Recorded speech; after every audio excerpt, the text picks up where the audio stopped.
I never seen a thing like this, not ever in my life. Have you ever gone back to watch the very first episode of Game of Thrones and realized it told you everything that would happen? Every betrayal, every death, every prophecy, all hidden in plain sight? The truth is, Winter is Coming isn't just the beginning. It's a blueprint for the entire story. A quiet prophecy whispered in the snow. The episode doesn't introduce characters. It plants ghosts, secrets, and warnings that won't reveal themselves until years later. Let's look closer, because every look, every word, and every shadow in this episode tells us exactly how the Game of Thrones will end. The first sound we hear isn't a scream or a sword. It's the wind. That cold, endless wind beyond the wall isn't just atmosphere. It's memory. It's the sound of something ancient waking up. The White Walkers don't attack randomly. They appear when men stop believing in them. The Night's Watch in the opening scene doesn't just stumble into danger. They walk into their own myth. They see the truth, then deny it. And that's the show in one image. Because Game of Thrones was never just about dragons and kings. It's about what happens when the world forgets its own warnings. Waymar Royce laughs at the legends. He calls the White Walkers fairy tales, and the moment he does, his sword shatters. He dies not because of the undead, but because of his arrogance. The first death in Game of Thrones is the cost of disbelief, and it's a pattern that never ends. Ned, Cersei, Daenerys, they all meet the same fate. The wall isn't just a border, it's the thin line between truth and denial. Then, we descend south to Winterfell. The contrast is instant, from white emptiness to firelight and family. And standing at the center is Ned Stark, the man who will define everything about honor and pay for it with his life. The first time we see him, he's carrying Ice, the great sword of House Stark. He swings it himself. He doesn't delegate death. And that small, quiet act defines him more than any speech could. The man who passes the sentence must swing the sword. The man who passes the sentence should swing the sword. It sounds noble, but it's also the belief that kills him. Ned lives by truth in a world built on lies. And the wall isn't the only cold thing coming for him. From this moment, his fate is sealed. The cut from Garrett's execution to the direwolf carcass isn't random either.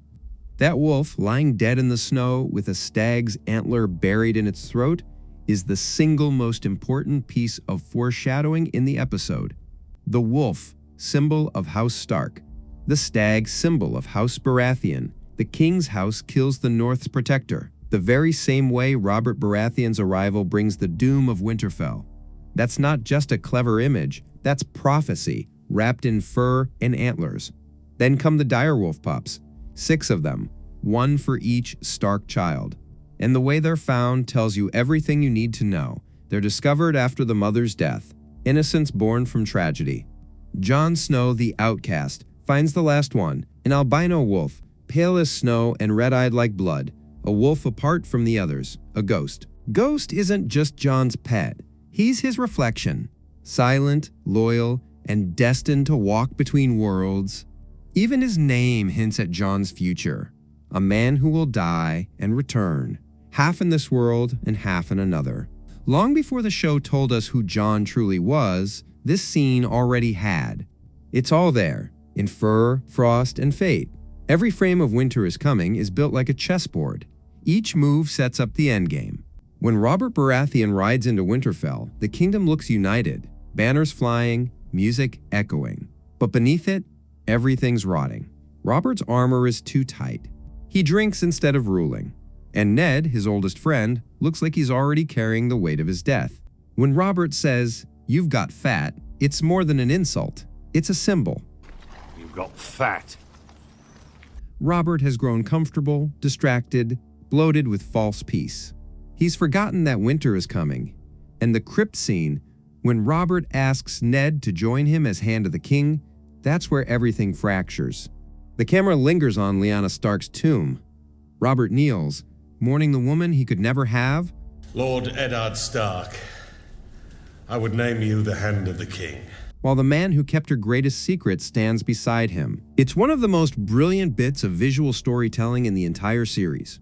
Robert wants to unite their families through marriage, but he doesn't realize he already did.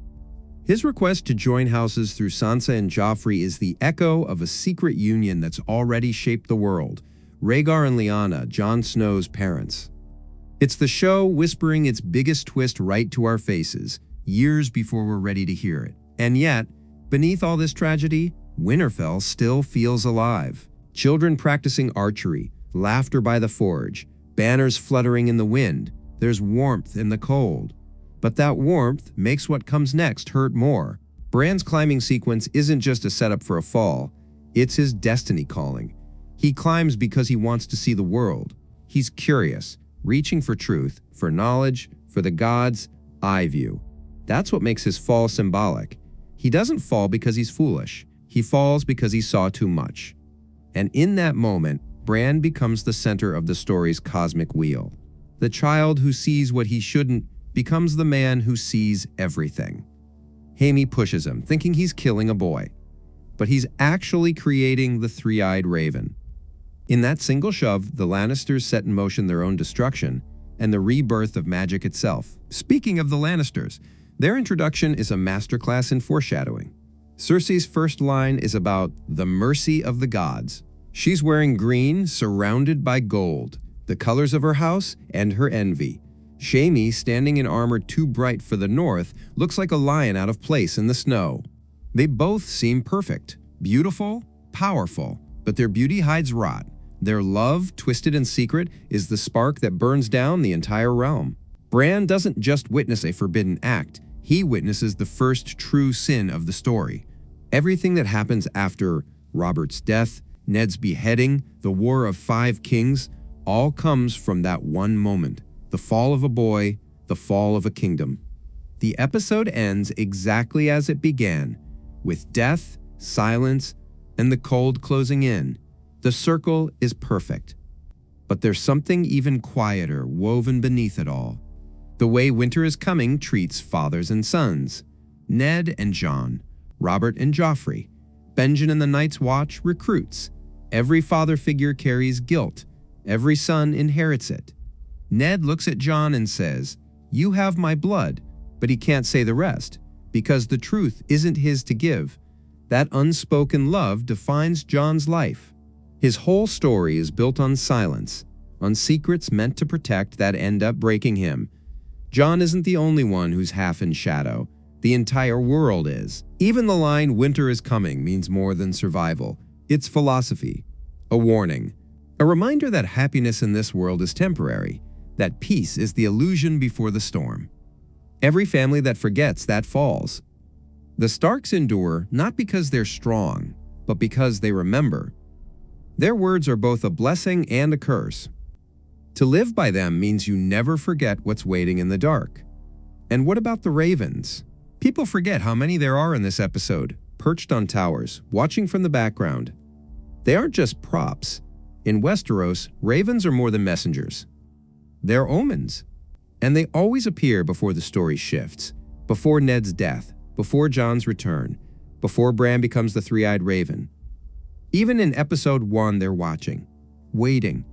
It's as if the old gods are whispering, "We see you." But perhaps the most chilling moment of all is one that doesn't feel important, not yet. Benjen Stark warns Jon Snow that being a man of the Night's Watch isn't glory. It's death, he says softly. At the time, it feels like mentorship. Later, it becomes prophecy. Jon will give his life to that vow. He'll die for it. And he'll return to it. His uncle's warning becomes his fate. In Game of Thrones, no line is ever wasted. Every word echoes forward, like ravens flying ahead of the storm. So when you rewatch Winter is Coming, don't see it as a pilot.